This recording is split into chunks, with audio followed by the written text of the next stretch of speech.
Assalamualaikum warahmatullahi wabarakatuh. Apa yang kalian ketahui tentang Vietnam? Salah satu hal yang berkaitan dengan Vietnam itu adalah kopi telur. Dimana kalau di Hanoi itu banyak sekali itu warung kopi-kopi yang dimana salah satu kopi yang unik itu adalah kopi telur, dimana kopi itu disajikan pagi-pagi, biasanya dikonsumsinya dengan pagi-pagi dengan gelas kecil gitu, jadi egg coffee. Dan salah satu nilai jual yang berada di Vietnam itu ketika datang warung kopi itu dari since-nya, jadi dia sejak tahun berapa, ketika semakin lama itu dianggapnya itu semakin enak gitu karena sudah legend gitu. Jadi tradisi kopi telur itu menarik.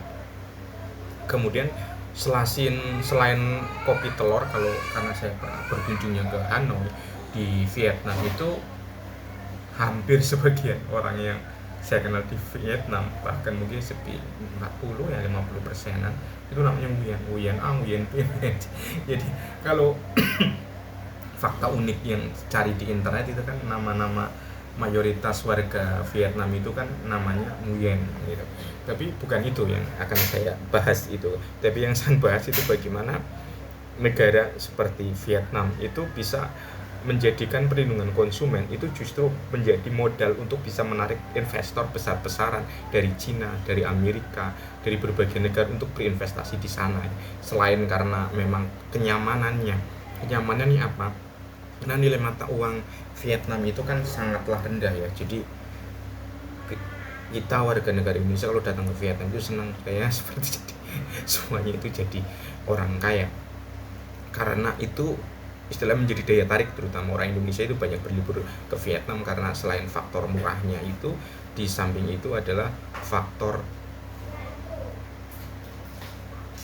memang pelayanan terhadap konsumen itu mereka terjaga karena mereka memiliki satu sistem, yaitu sistem satu partai ya, di mana ataupun sistem satu pemerintahan di mana warganya itu benar-benar tunduk dengan peraturannya, bertunduk dengan apa yang dikatakan oleh pemerintahannya, sehingga apa yang mereka kerjakan itu menimbulkan ada keserasian, menimbulkan adanya kesamaan, sehingga ya yang namanya orang-orang yang berjiwa komunis seperti di sana ya, negara-negara komunis dan cenderung sosialis itu, jadi ada kesamaannya dari mulai gerak, dari mulai pagi, siang, malam, dari gaya bicara itu cenderung sama, hingga akhirnya umumnya itu agak tanda kutip membosankan. Tetapi hal itu justru ditarik satu titiknya, yaitu bagaimana mereka itu menjadikan perlindungan konsumen, mereka menjadikan wisatawan, mereka menjadikan investor itu menjadi konsumen yang harus benar-benar dilayani.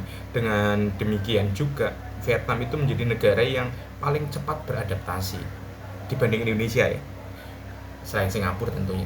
Negara yang cepat beradaptasi, kalau saya pernah ke sana dan saya melihat salah satu yang cepat beradaptasi itu dalam bidang undang-undang perlindungan konsumen.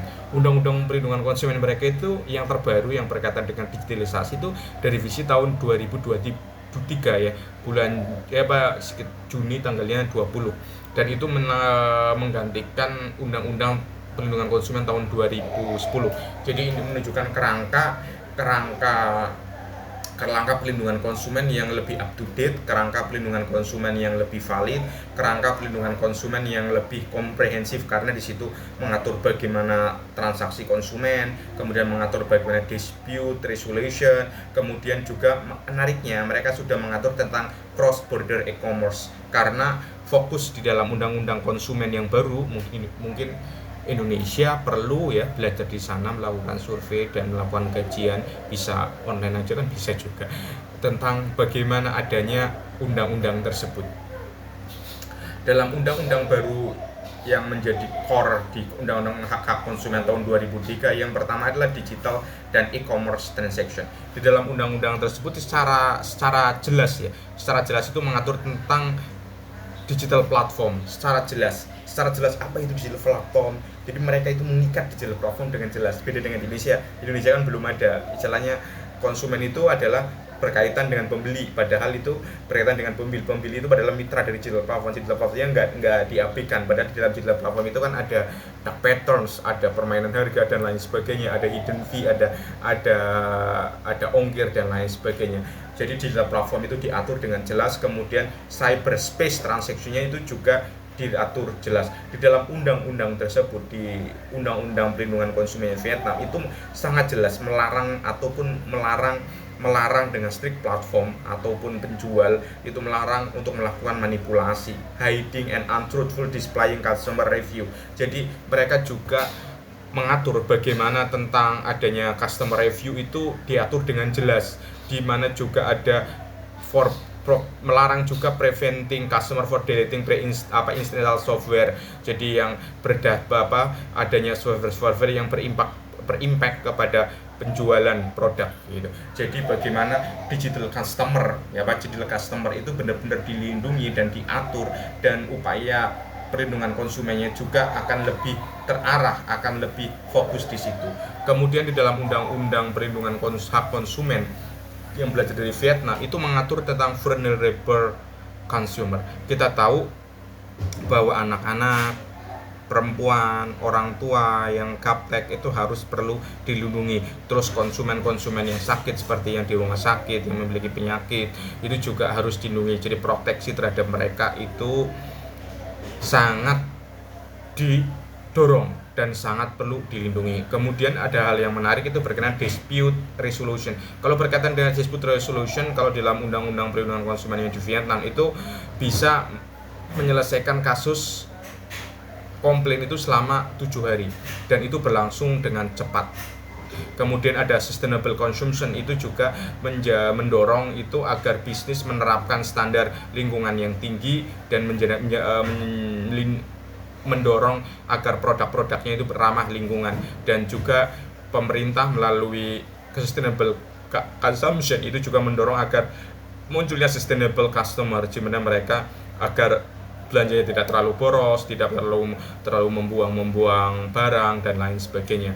Bahkan dalam undang-undang perlindungan konsumen Vietnam itu mengatur tentang influencer dan third party. Itu menarik juga, dan itu belum menjadi pembelajaran di Indonesia tentang bagaimana itu perlu mengatur influencer, bagaimana adanya pihak-pihak seperti influencer, kemudian kurator, kemudian ada intermediary, itu menjadi secara eksplisit itu menjadi pihak yang bertanggung jawab. Jadi ketika memberikan endorse, ada informasi yang tidak akurat mereka terhadap konsumen, mereka dalam memberikan informasi tidak akurat untuk agar memaksa ataupun mendorong masyarakat untuk membeli suatu produk, maka itu akan mereka dikenakan. Dan aturan-aturan seperti itu harus diberlakukan, karena misalnya dalam banyak kasus di Indonesia undang-undang perlindungan konsumen itu tidak menyisir mereka, padahal kadang-kadang banyak misalnya orang itu tertarik membeli produk itu kan karena faktor endorse dari influencer tersebut. Jadi ini bagaimana kerangka hukum ini menjadi aturan yang sangat kuat.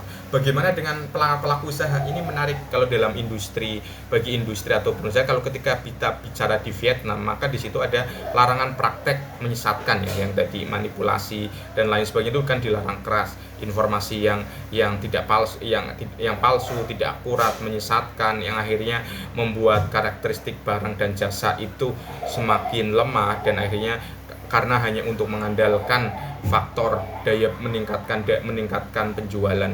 Kemudian platform digital juga diatur sangat ketat, karena faktor transparansinya itu sangat ketat. Tapi kalau saya dalam informasi yang di Vietnam itu saya tidak melihat apakah memang ada badan perlindungan konsumen yang ketat, tetapi kalau mereka itu diatur dalam Vietnam Competition Commission yang memang mengatur tentang komisi persaingan usaha, di mana komisi itu juga mengelola ataupun mengatur tentang perlindungan konsumen.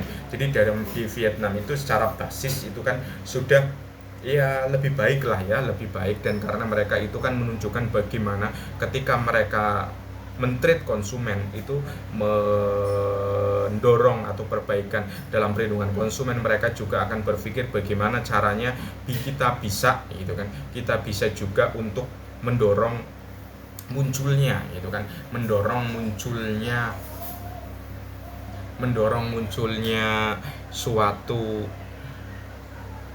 mendorong munculnya suatu gerakan untuk meningkatkan perbaikan ekonomi nasional berbasis pada perlindungan konsumen.